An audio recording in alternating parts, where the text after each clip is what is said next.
오늘은 계시록 5장입니다. 계시록 5장 1절에서 8절 다 같이 읽습니다. 내가 보매 보좌에 앉으신 이의 오른손에 두루마리가 있으니 안팎으로 썩고 7인으로 봉하였더라. 또 보매 힘있는 천사가 큰 음성으로 외치기를 누가 그 두루마리를 펴며 그 인을 떼기에 합당하냐 하나 하늘 위에나 땅 위에나 땅 아래에 능히 그 두루마리를 펴거나 볼 자가 그 두루마리를 펴거나 보거나 하기에 합당한 자가 보이지 아니하기로 내가 크게 울었더니 장로 중에 한 사람이 내게 말하되 울지 말라. 유다의 지파의 사자 다윗의 뿌리가 이겼으니 그 두루마리와 그 7인을 떼시리라 하더라. 내가 또 보니 보좌와 내 생물과 장로들 사이에 한 어린 양이 서 있는데 일찍이 죽임을 당한 것 같더라.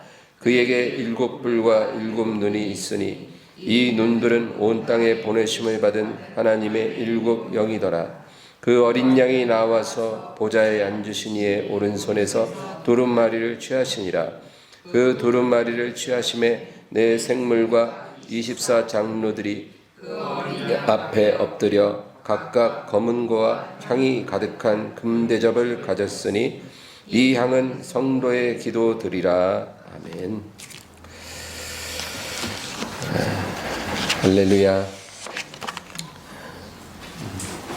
우리가 성경을 이제 전체를 한번 통독하는 건 아주 중요하고요. 이렇게 통독이 끝난 사람은 그 다음부터는 성경 66권을 쪼개서 책별로 읽는 게 굉장히 중요합니다. 꼭 창세기부터 계시록까지 그 순서대로 읽는 것이 아니고 66권을 책별로 뽑아서 읽을 필요가 있습니다. 근데 성경 중에서도 제일 첫 번째 책과 마지막 책이 제일 아주 중요합니다. 창세기는 모든 것의 시작을 말해줍니다. 역사 이전의 스토리를 우리에게 막 알려줘요. 여러분, 역사 이전의 이야기는 우리가 알 수가 없는데 하나님의 계시로 알 수가 있습니다. 그래서 만물이 어떻게 시작이 됐는지, 또 인류의 기원은 무엇인지, 그리고 죄가 어떻게 들어왔고 아담이 그 권세를 사탄에게 어떻게 내어줬는지, 이런 스토리가 창세기에 다 기록이 되어 있는 거죠. 그래서 우리가 학교에서 배운 빅뱅 이론이나 진화론, 이런 거는 다 거짓말이에요. 우주가 그렇게 생기지 않았습니다. 하나님의 말씀으로 창조된 것이고, 인류는 진화된 게 아니고 6,000년 전에 에덴 동산에 하나님이 지음을 받은 그런 존재였던 것입니다. 그리고 우리의 모든 죄의 문제, 그리고 그로 인한 저주와 사망, 이것이 어떻게 시작되었는지를 창세기에 말해주고 있고, 또 노아의 홍수, 바벨탑, 그리고 아브라함과 그 자손으로 이어지는 믿음의 세대, 그것을 우리에게 말해주죠. 그 다음에 마지막 책은 계시록입니다. 계시록은 역사의 종결을 우리에게 말해주죠. 그래서 이 역사가 계속 가는 것도 아니고 끝난다는 거예요. 그리고 그 역사가 끝날 때 주님의 나라가 시작이 됩니다.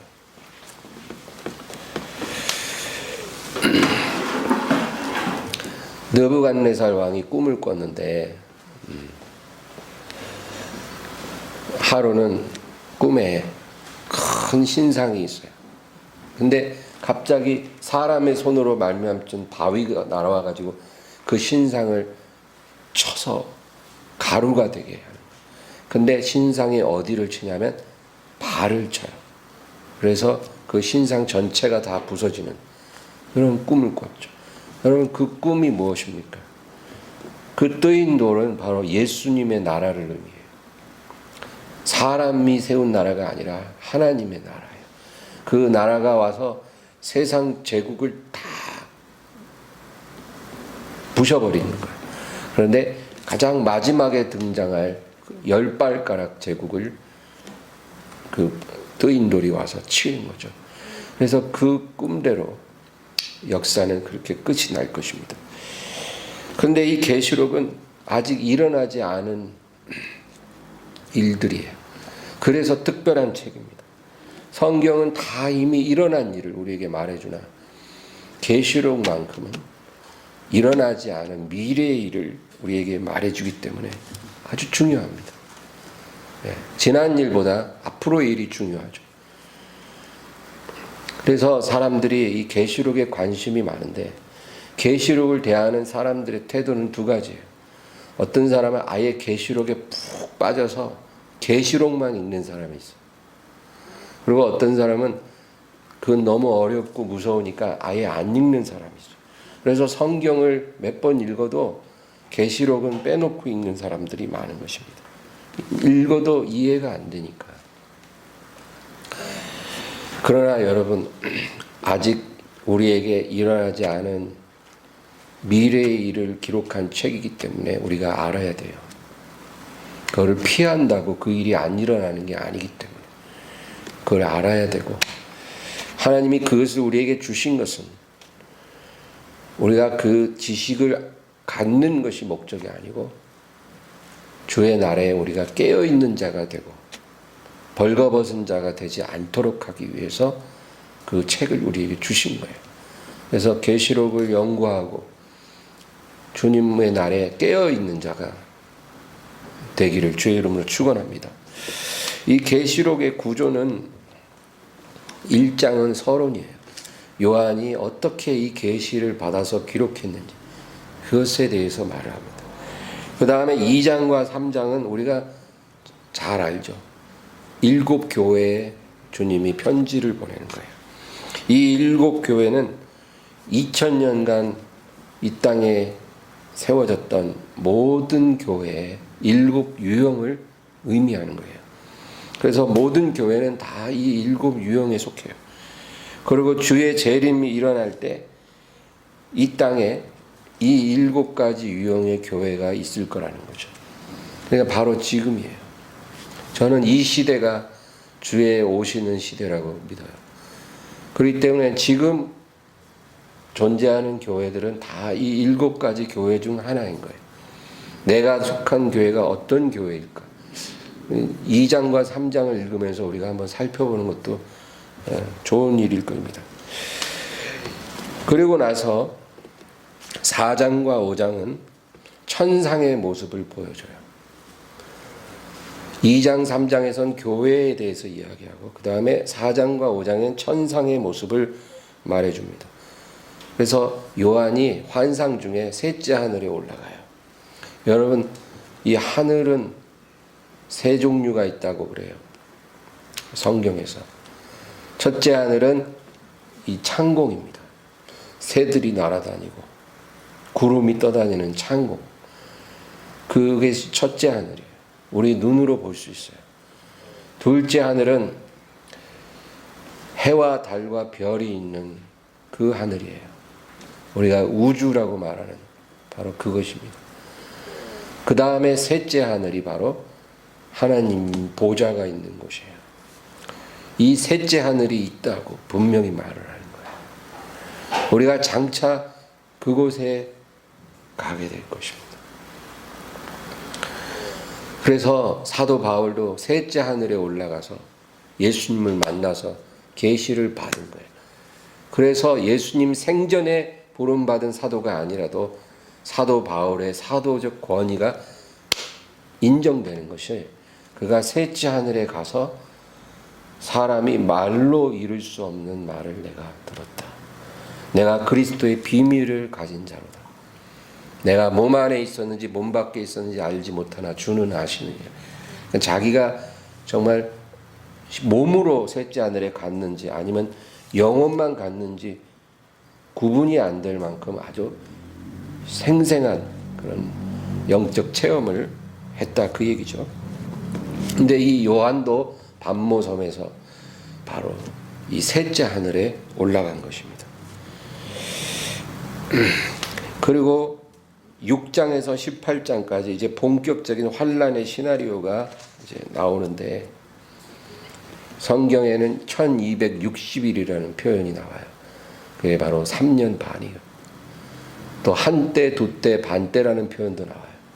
한때는 1년, 두때는 2년, 반때는 반년이에요. 그래서 그것도 3년 반이죠. 이 3년 반, 한때, 두때, 반때, 1260일이라는 표현이 성경에 나오면 여러분 눈여겨보세요. 바로 그것이 마지막 대환란의 시간이에요. 역사가 끝나기 전에 어마어마한 환란이 있으리라. 그 기간이 3년 반이라는 거죠. 그 3년 반에 어떤 일이 일어날지가 바로 요한계시록 6장에서 18장까지 기록이 되어 있다는 것입니다. 그 다음에 이제 19장에서 22장까지는 역사가 어떻게 종결이 되고 그리스도가 통치하는 나라가 어떻게 시작이 되는지 우리에게 예언을 합니다. 여러분, 이 역사는 끝나요. 이 세상에 존재하는 나라들은 다 끝납니다. 그리고 그리스도의 통치하시는 나라가 임하는 거예요. 이 나라는 아주 실제적인 나라라는 거예요. 그냥 막연한 하얀 옷 입고 구름 위에 있는 그런 나라가 아니라 우리가 발 딛고 있는 이 땅에 이루어질 아주 실제적인 나라. 그것을 천년 왕국이라고도 말하는데 그 나라가 이루어진다는 거예요. 여러분, 우리는 그 나라에서 살 겁니다. 우리가 그 나라에 살게 될 때 지금의 시간은 아마 꿈처럼 느껴질 거예요. 우리가 죽지도 않고 천년을 살 그 나라에서 아마 우리가 지금 이 시간을 기억할 수 있을 거예요. 우리가 부활의 몸을 입고 있지만 이 시간을 기억할 때 정말 그런 때가 있었지. 내가 막 신경통, 허리 통증, 불면증으로 내가 고통당하고 내가 막 사업하느라고 힘들고 그런 적이 있었던가. 아마 지금이 꿈처럼 느껴질 거예요. 과거에 우리 전직 대통령 중에 퇴임 후에 백담사에 들어간 대통령이 그런 말 했잖아요. 내가 청와대에 있었던 것이 꿈 같다. 과연 그런 적이 있었나? 근데 여러분, 주님의 나라에서 우리가 아마 이 시간을 그렇게 느낄 거라고 저는 확신합니다. 요한은 셋째 하늘에 올라갔어요. 우리 4장 1절을 다 같이 읽습니다. 이 일 후에 내가 보니 하늘에 열린 문이 있는데 내가 들은 바 처음에 내게 말하던 나팔소리 같은 그 음성이 이르되 이리로 올라오라. 이후에 마땅히 일어날 일들을 내가 내게 보이리라 하시더라. 아멘. 내가 보니 하늘에 열린 문이 있더라. 반모섬에서 환상 가운데 하늘에 열린 문을 보았어요. 여러분, 이 열린 문이라는 표현이 낯익죠. 계시록에 한번 나왔어요. 3장에 빌라델비아 교회 주님께서 내가 너에게 열린 문을 주노라. 여러분, 빌라델비아 교회는 휴거되는 교회의 예표입니다. 주님이 오셔서 들림받는 그 교회의 예표가 바로 빌라델비아 교회예요. 우리 계시록 3장 8절을 한번 다 같이 읽습니다. 볼지어다 내가 내 앞에 열린 문을 두었으되 능히 닫을 사람이 없으리라. 내가 내 행위를 아노니 내가 작은 능력을 가지고서도 내 말을 지키며 내 이름을 배반하지 아니하였도다. 그 밑에 10절 말씀 다 같이요. 내가 나의 인내의 말씀을 지켰은즉 내가 또한 너를 지켜 시험의 때를 면하게 하리니 이는 장차 온 세상에 임하여 땅에 거하는 자들을 시험할 때라. 빌라델비아 교회에 열린 문을 주신 주님, 그 열린 문으로 그 교회를 불러가시는 거죠. 근데 지금 요한은 바로 그 열린 문을 통해 셋째 하늘로 올라가는 거예요. 이리로 올라오라라는 나팔 소리 같은 음성이 들리는 거죠. 여러분, 우리도 이렇게 될 겁니다. 주님 오실 때 나팔 소리 같은 음성이 우리에게 들릴 거예요. 이리로 올라오라. 그 순간 우리가 구름 위로 끌어올려져서 열린 문을 보게 될 거예요. 그리고 그 열린 문을 통과했을 때 우리를 기다리고 계시는 주님을 보게 될 것입니다.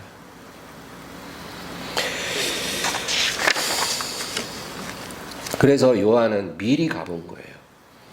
환상 가운데 미리 그 열린 문을 통해 가니 그곳에 보좌에 앉으신 이가 계시더라. 누구예요? 하나님. 영원부터 영원까지 계시는 이 하나님이에요. 그리고 그 보좌 주변에 네 생물이 있어요. 이 네 생물은 스랍 천사들, 날개를 가진 천사들. 여러분, 천사들도 여러 계급이 있어요. 스랍이나 그룹은 날개가 있기 때문에 아주 존귀한 천사입니다. 근데 이 스랍 천사가 찬양을 합니다. 거룩하다, 거룩하다, 거룩하다. 여러분, 우리가 하나님 찬양할 때 거룩하신 하나님을 찬양해야 돼요. 전능하신 이요, 전에도 계셨고 지금도 계시고 앞으로도 계시리라. 그렇게 찬양을 합니다. 그리고 24장로가 있는 거예요. 24장로는 이스라엘의 12지파와 신약 교회의 12사도를 예표하는 그런 장로들이에요. 그러니까 구약의 성도와 신약의 성도를 대표하는 자들이 그 보좌 주변에 있는 거죠. 그리고 그 앞에 서 계신 어린 양을 보았어요. 일찍 죽임을 당하신 것 같은 어린 양이 계시더라. 근데 보좌에 앉으신 하나님의 오른손에 두루마리가 놓여져 있는데 이 두루마리에 7개의 봉인이 있는 거예요. 여러분, 그런 사진도 봤죠? 옛날에 그 양피지 파피루스 두루마리들로 글을 쓰잖아요. 그걸 이렇게 돌돌돌돌 말아갖고 펼쳐지지 않도록 이렇게 끈 같은 봉인을 딱 하는데 보통 하나나 2개를 하는데 하나님 오른손에 있는 두루마리는 7개의 봉인이 있다는 거죠. 그리고 한 천사가 외칩니다. 누가 그 인을 떼며 두루마리를 펴기에 합당하냐. 우리 5장 7절을 한번 보겠습니다. 5장 7절 다 같이요.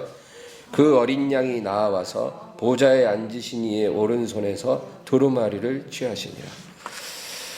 누가 이 두루마리를 받아서 인을 떼기에 합당하냐고 천사가 외치니까 어린 양이 나와서 그 두루마리를 받아서 이제 인을 하나씩 떼는 거예요. 여러분, 이 두루마리는 하나님의 판결을 말해요. 하나님이 마지막 날에 판결하시거든요. 판결을 하시는데 그 판결을 집행할 자격을 가진 자가 누구냐는 거죠. 그러니까 어린 양이신 예수님이 탁 나와서 그 두루마리를 받으신 거예요. 요한복음 5장 27절에 인자됨을 인하여 심판하는 권세를 주셨느니라. 예수님이 하나님이시지만 인자됨을 인하여, 사람이 됨을 인하여 심판하는 권세를 하나님께서 주셨다. 저는 지금도 이게 신비롭다고 생각해요. 왜 사람을 심판하는 것이 반드시 흠없는 사람이어야 하는지 그건 저도 잘 모르겠어요. 그건 하나님이 그렇게 정하신 거예요. 마지막 날에 죄인들을 심판하고 의인들을 심판할 권세를 가진 자는 신이 아니라 사람이어야 하는데 신성한 사람이어야 하는 거죠. 흠없는 사람이어야 하는 거죠. 그래서 하나님의 아들이 친히 사람이 되신 거예요. 그 권세를 받기 위해. 이게 바로 하나님의 성육신의 신비예요. 우리가 그 사실은 알아도 왜 그렇게 해야만 하는지 정확한 이유는 몰라요. 그러나 그렇다는 거예요. 예수님이 우리와 똑같은 사람이 되셨기 때문에 우리의 신랑이 될 수 있는 거예요. 여러분, 사람이 하나님과 어떻게 부부가 됩니까? 말이 안 되잖아요. 근데 하나님이 사람이 되셔서 우리에게 오셨고 우리를 위해 자신을 다 내어주셨기 때문에 우리와 부부가 될 수가 있다는 거예요. 우리의 신랑이 되실 수가 있다는 거예요. 우리와 같은 레벨이 된다는 거예요. 예수님은 우리의 친구라 그러잖아요. 어떻게 우리가 하나님과 친구가 되겠냐고요. 근데 우리와 똑같이 사람이 되어 오셨기 때문에 우리의 친구가 될 수 있다는 거예요. 예수님 우리의 왕이라 그래요. 어떻게 하나님이 사람의 왕이 되냐고요. 그러니까 사람이 되신 하나님이기 때문에 우리의 왕이 되실 수가 있는 거예요. 그래서 예수님이 사람으로 이 세상에 오셨다. 이 놀라운 신비예요. 히브리서 4장 15절에 이런 구절이 있어요. 우리에게 있는 대제사장은 우리의 연약함을 동정하지 못하실 리가 아니요 모든 일에 우리와 똑같이 시험을 받으신 이로되 죄는 없으시니라. 우리의 연약함을 다 아신다는 거예요. 어떻게? 우리와 똑같이 몸을 입고 고난을 받으셨기 때문에 우리의 연약함을 다 아셔요. 다만 죄가 없으실 뿐이다. 그 얘기죠. 그래서 예수님은 우리의 처지를 아신다는 거예요. 우리의 실수, 우리의 연약함, 우리의 부족함, 그거를 깊이 이해하시는 분이라는 거예요. 그래서 그분은 우리의 신뢰할 친구가 되시고 우리의 목자가 되시고 우리의 왕이 되시고 우리의 신랑도 되신다. 그 얘기입니다. 여러분, 놀라운 일이에요. 어떻게 하나님이 우리와 같은 존재가 돼서 영원히 우리와 함께 계실 수 있을까? 그것이 가능하다고 성경은 말하고 있고 그게 복음이에요. 그래서 이제 6장부터는 7개의 봉인이 하나씩 해제가 되면서 그 두루마리에 그 기록된 심판이 시작이 되는 거예요. 하나씩. 그리고 마지막 7번째 봉인이 열릴 때 7 나팔을 가진 천사가 딱 준비되고, 그래서 그 나팔을 하나씩 불 때마다 재앙이 또 임하고, 마지막 나팔이 불려지고 나서 7 대접을 가진 천사가 딱 준비하고 있어요. 그래서 그 대접을 하나씩 또 다 부어요. 하나 부어질 때마다 재앙이 또 임하는 거예요. 그래서 마지막 7 대접이 부어지고 나서 심판은 종료된다는 거죠. 그래서 7 교회가 나오고, 그리고 7 봉인, 7 나팔, 7 대접, 이렇게 하나씩 진행이 되면서 모든 것이 다 끝난다는 거예요. 계시록 5장 8절, 5장 8절을 다 같이 읽습니다.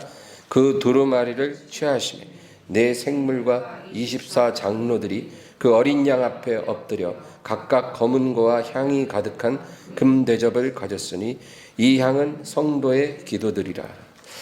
이 구절이 참 의미로워요. 어린 양이 두루마리를 탁 취하는데 24 장로가 향이 가득한 금대접을 들고 서 있는 거예요. 그게 뭐냐? 성도의 기도들이라는 거죠.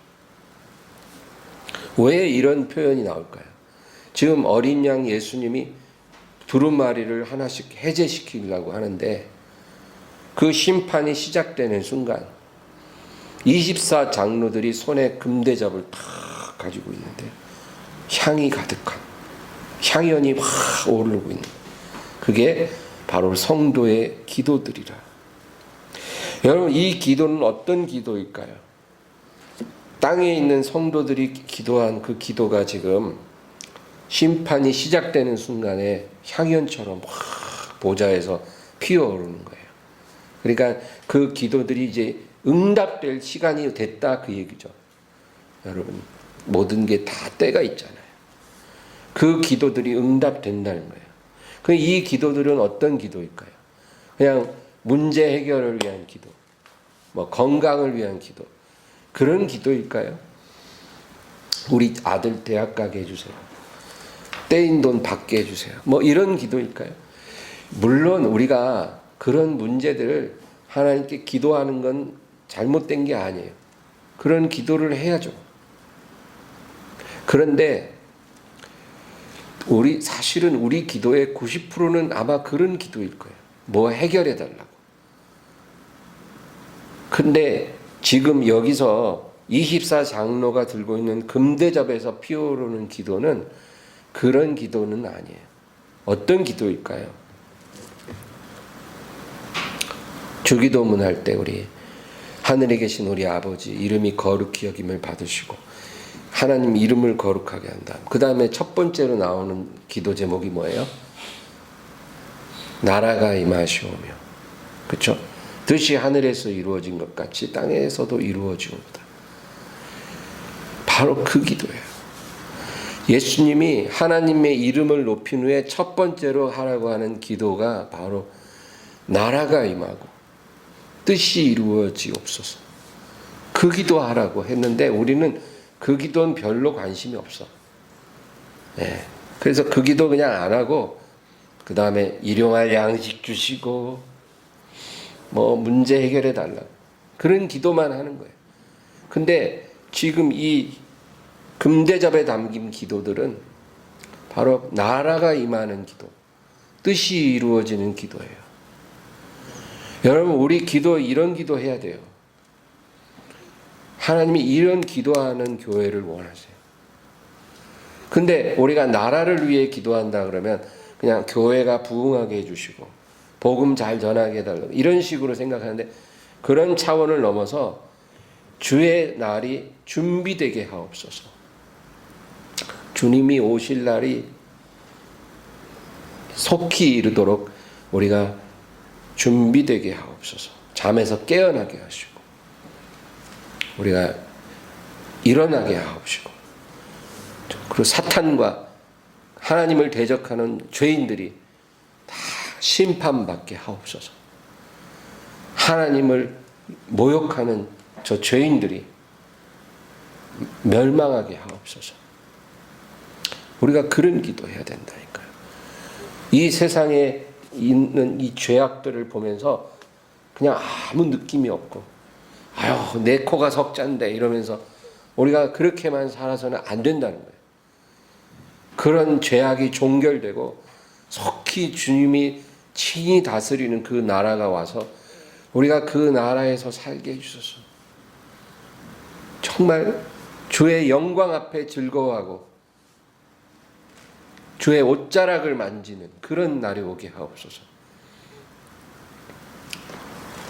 그런 기도를 해야 된다. 그리고 영혼을 위해서 기도해야 돼요. 내 아들, 내 딸, 뭐 좋은 직장 들어가게 해주세요. 이런 게 아니라 내 자녀들이 주님 앞에 설 수 있도록 준비되게 하옵소서. 이 기도가 정말 간절한 기도가 돼야 돼요. 그 기도는 금대접에 담기는 기도예요. 그러면 이제 어린 양이 봉인을 해제할 때 주님이 그 기도에 응답받을 때가 왔다. 이제 그 얘기 하시는 거예요. 할렐루야. 한 가지는 하늘에서 어떤 일이 딱 일어날 때 땅에서 어떤 일이 발생한다는 거예요. 이게 성경이 일관되게 말하는 거예요. 하늘에서 어떤 일이 일어나요. 그 결과로 땅에서 어떤 축복이 임하기도 하고 재앙이 임하기도 하는 거예요. 그냥 우연히 일어나는 게 아니라 하늘과 땅이 연결된 인과관계가 있다라는 거예요. 모든 일에. 어떤 중요한 일만이 아니라 아주 사소한 일에도 그런 인과관계가 있다라는 거예요. 여러분, 그래서 하늘에서 어떤 일이 일어나게 하는 것에 아주 결정적인 요소가 우리의 기도예요. 우리의 기도는 하나님의 계획을 바꾸기도 해요. 하나님의 결정을 바꾸거나 취소시키거나 유보시키기도 하는 거예요. 그래서 우리가 기도하는 거예요. 기도할 때 하늘에서 어떤 일이 일어나고 그 일로 인해서 땅에서 어떤 결과가 나타나는 거예요. 어린 양이 봉인을 하나 떼니까 땅에서 어떤 재앙이 일어나는 거예요. 우연히 일어나는 게 아니라는 거예요. 욥기가 바로 그걸 말해주잖아요. 하늘에서 어떤 일이 일어났다는 거예요. 근데 욥은 그 일을 몰라요. 그냥 평화롭게 살고 있는데 오늘날 갑자기 도적대가 와서 자기 재산 다 뺏어갔어요. 그리고 어느 날 갑자기 집이 무너져서 10명의 자녀가 다 죽어요. 욥은 도대체 왜 이런 일이 일어났을까? 그러네 그 전에 하늘에서 어떤 일이 있었다라는 걸 욥기가 말해주잖아요. 우리의 삶도 마찬가지라는 거예요. 시편 127편의 1절에 여호와께서 집을 세우지 않으면 집 짓는 자의 수고가 헛되고 여호와께서 성을 지키지 않으면 성을 지키는 파수꾼의 경성함이 허사로다. 우리가 어떤 일에 최선을 다하는 건 반드시 해야죠. 우리가 최선을 다하지 않는다는 것은 하나님을 시험한다는 거예요. 그래서 안 되는 거예요. 우리는 사업을 하든 직장일을 하든 교회에 섬김을 하든 우리의 할 수 있는 최선을 다해야 돼요. 그러나 최선을 다한다고 어떤 결과가 보장되는 게 아니라 하나님이 집을 세워야 집이 세워진다는 거예요. 하나님이 성을 지켜야 성이 지켜진다는 거예요. 만약에 하나님이 세우지 않고 지키지 않으면 그 모든 수고가 의미가 없다는 거죠. 우리는 최선을 다했을지라도 하나님이 허락 안 하면 안 된다는 거죠. 그래서 우리는 우리가 할 일을 하되 그러나 하나님이 하늘에서 인가해 주셔야 일이 일어난다는 걸 우리가 알아야 돼요. 그것이 지혜고 명철이에요. 여호와를 경외하는 것이 지혜예요. 거룩하신 자를 아는 것이 명철이니라. 하나님이 그런 주권을 우리가 깨닫는 게 바로 지혜의 시작이죠. 아무리 머리가 200이면 뭐예요? 아무리 박사가 학위가 있으면 뭐예요? 하나님을 모르는데 헛똑똑인 거예요. 그래서 이제 6장에서 18장까지는 마지막 3년 반 동안 일어날 일들이 이제 쭉 나옵니다. 근데 오늘 우리가 이 다니엘 9장에 어떤 말이 나오냐면은 마지막 한 일에 이런 표현이 나와요. 여러분 다니엘 7장에서 12장은 구약의 계시록이라고 말을 해요. 그래서 계시록과 함께 다니엘 7장부터 12장은 너무너무 중요한 역사의 마지막을 이야기하고 있죠. 근데 다니엘 9장의 마지막 한 일에 어떤 일이 일어나리라. 한 일에라는 것은 7년을 말해요. 그래서 인류 역사의 마지막 7년에 어떤 일이 일어난다는 거죠. 근데 그 7년이 언제 시작하는지는 아무도 몰라요. 지금 사람들이 그게 언제다 말을 하는데 그거는 다 틀린 말이에요. 우린 몰라요. 근데 성경에 다니엘 9장에 그 마지막 7년 한 일회가 시작될 때 어떤 한 사건이 있을 거라고 말을 해주는 거예요. 그게 뭐냐면 멸망의 사람 적그리스도가 나타나서 이스라엘과 7년간의 언약을 맺는다는 거예요. 평화조약을 맺는다는 거예요. 그것이 바로 마지막 한 일회의 시작이에요. 그 사건이 저와 여러분이 이 땅에 있을 때 일어날 수도 있고 없을 때 일어날 수도 있어요. 그러나 그 사건이 일어날 때 바로 마지막 한 일회는 시작되는 거예요. 그리고 그 한 일회의 중간 3년 반이 지났을 때 그 계약은 깨지고 그 멸망의 사람이 성전의 제사를 금지시키고 멸망에 가증한 것을 날개를 의지하여 세워서 성전을 모욕할 거라는 거죠. 그러고 나서 이제 남은 기간이 한때, 두때, 반때, 1260일. 대환란입니다. 그 마지막 3년 반 동안 일어난 일들이 뭐냐면 전쟁, 기근, 전염병, 그리고 자연재해 이런 거예요. 근데 우리가 그런 거는 경험할 수 있잖아요. 한 번도 경험하지 못한 일들이 일어난다. 우리가 한 번도 경험해 보지 못한 나라를 몇 년간 경험했는데 이제 나라가 아니라 한 번도 경험해 보지 못한 전쟁, 한 번도 경험해 보지 못한 기근, 한 번도 경험해 보지 못한 전염병, 지금 코로나하고 비교되지 않은, 그리고 한 번도 경험하지 못한 자연재해, 어마어마한 지진이 일어나는, 막 뭐 빌딩 막 다 쓰러지고 완전히 한 도시가 초토화되는 그런 지진, 그리고 해가 빛을 잃어서 낮에 캄캄해지기도 하고, 아니면 해가 너무 뜨거워서 사람이 타 죽고 그런 일, 아니면 바다나 강이 완전히 피가 되는 그런 일, 뭐 어마어마한 적조가 일어나서 막 물고기들이 막 다 떠오르는 거예요. 그런 일들이 일어날 거라는 거죠. 그리고 수많은 순교자가 발생할 것이다. 그렇게 말씀하고 있어요. 여러분, 이 계시록을 얘기할 때 제일 논쟁이 뭐냐면 우리 교회가 이 3년 반의 환란을 통과하느냐 피해가느냐, 이걸 놓고 지금도 논쟁을 해요. 교회는 이 환란에 남겨지느냐 아니면 환란 직전에 데려감을 당할 것이냐. 지금도 아주 신실한 목회자와 신학자들이 반반 나뉘어져 있어요. 환란을 통과한다는 사람들이 있고 그 전에 데려갈 것이라는 사람이 있어요. 이단 무슨 신천지 같은 데서 그런 얘기하는 게 아니고 신실한 복음주의자들도 다른 건 다 의견이 맞는데 이 부분에서는 갈라져요.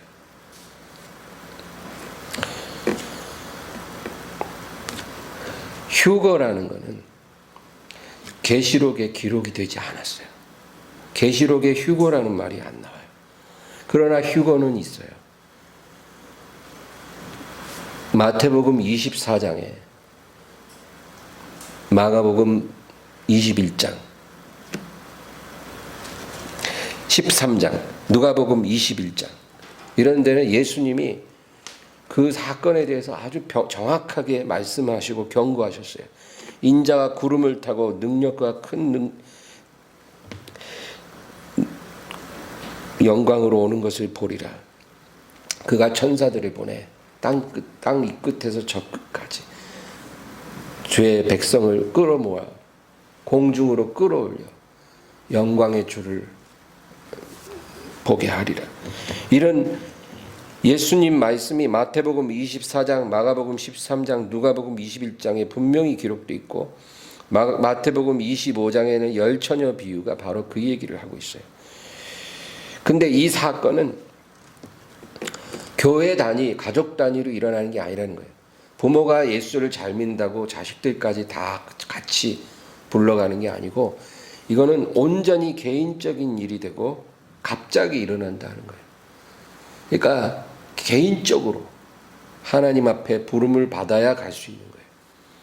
어느 날 갑자기 그 사건이 일어날 거라는, 두 사람이 같이 잠을 자는데 한 사람이 데려가는 거예요.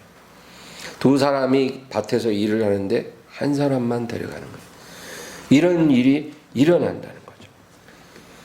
그리고 사도 바울도 고린도전서 15장, 데살로니가전서 4장 5장, 데살로니가후서 2장에 이 비밀을 내가 너희에게 말하노니 마지막 나팔의 순식간에 호련히 변화하리라. 주께서 호련과 천사장의 소리와 하나님의 나팔 소리를 친히 하늘로부터 강림하시리니 살아있는 성도들을 구름 속으로 끌어올려 공중에서 주를 영접하게 하시리라.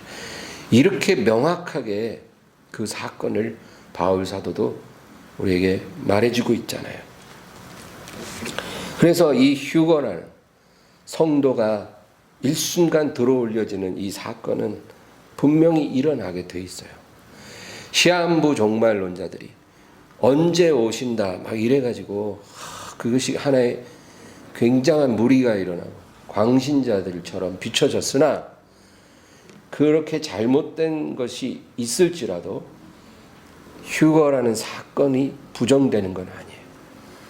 그 사건은 예수님도 바울도 분명하게 우리에게 말해주고 있다는 겁니다.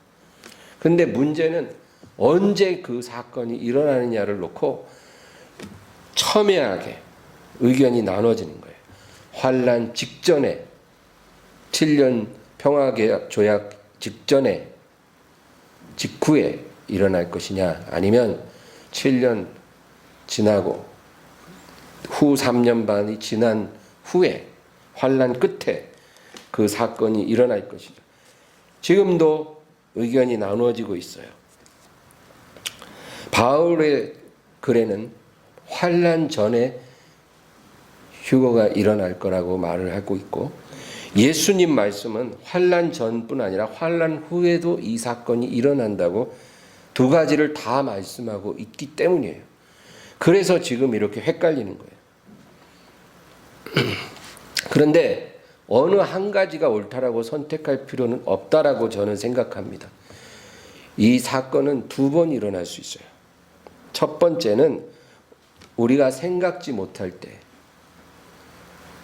도둑같이 평안하다 안전하다 할 그때 임신한 여인에게 해산의 고통이 이름같이 갑자기 주님께서 오신다는 거죠. 그때 깨어있는 성도들은 주님을 만나게 되는 거고 그때 깨어있지 못했던 성도들은 남겨지는 거예요. 그런데 그때 남겨진 사람들이 그 후에 각성하고 회개하고 깨어나는 일들이 많이 일어난다는 거죠. 그러면 그 주님의 첫 번째 오심 때 남겨진 사람들이 훨씬 더 많을 텐데 이 남겨진 사람들이 환난을 통과한다는 거예요. 3년 반의 환난을 통과하게 되는 거예요. 그 통과하면서 많은 사람들이 믿음을 포기하기도 하고 또 많은 사람이 순교하게 될 것이고 그리고 순교하지 않고도 살아남을 거라고 성경은 예언하고 있어요. 많은 사람이 믿음을 지키는 가운데 순교하지 않고 끝까지 살아서 3년 반을 통과하게 될 거다. 그렇게 말씀하고 있는 거예요. 그리고 환난의 끝에 가서 예수님이 모든 사람이 보는 가운데 구름을 타고 오셔서 땅 이 끝에서 저 끝까지 다시 한번 그의 성도를 불러 모으는 일이 일어난다는 거예요. 그러니까 여러분 휴거는 두 번 일어날 수도 있어요. 100% 이거다라고 말할 수는 없으나 성경을 정직하게 보면 그렇다 그 말이에요. 그래서 우리가 우리 자녀들, 우리 형제들 위해서 계속 기도해야 되는 것은 그들이 어떤 타이밍에 구원을 받을지 알 수가 없다라는 거예요. 지금 이렇게 저와 여러분처럼 평상시에 깨어있는 사람들은 주님이 첫 번째 오셔서 불러가실 때 주님의 부름을 받을 거예요. 그러나 깨어있지 않은 사람들은 남겨지고 순교를 통해서 부름을 받는 자도 있을 것이고 마지막 끝에 가서 다시 한번 휴거 사건이 일어날 수도 있다라는 거예요. 그러니까 내 사랑하는 자녀, 형제들, 부모가 어느 타이밍에 부름을 받을지 모르나 우리가 기도하면 24장로의 손에 있는 금대접에 그 향이 올라가서 응답이 이루어지는 것처럼 그들이 구원을 받게 된다는 거예요. 할렐루야. 그래서 우리가 다 주의 나라에서 즐거워하게 된다는 거예요. 앞서거니 뒤서거니 타이밍은 좀 달라도 만나게 된다는 거예요. 그래서 우리는 이 기도를 계속해야 될 줄로 믿습니다. 오늘 말씀을 생각하면서 간절히 기도하겠습니다. 주여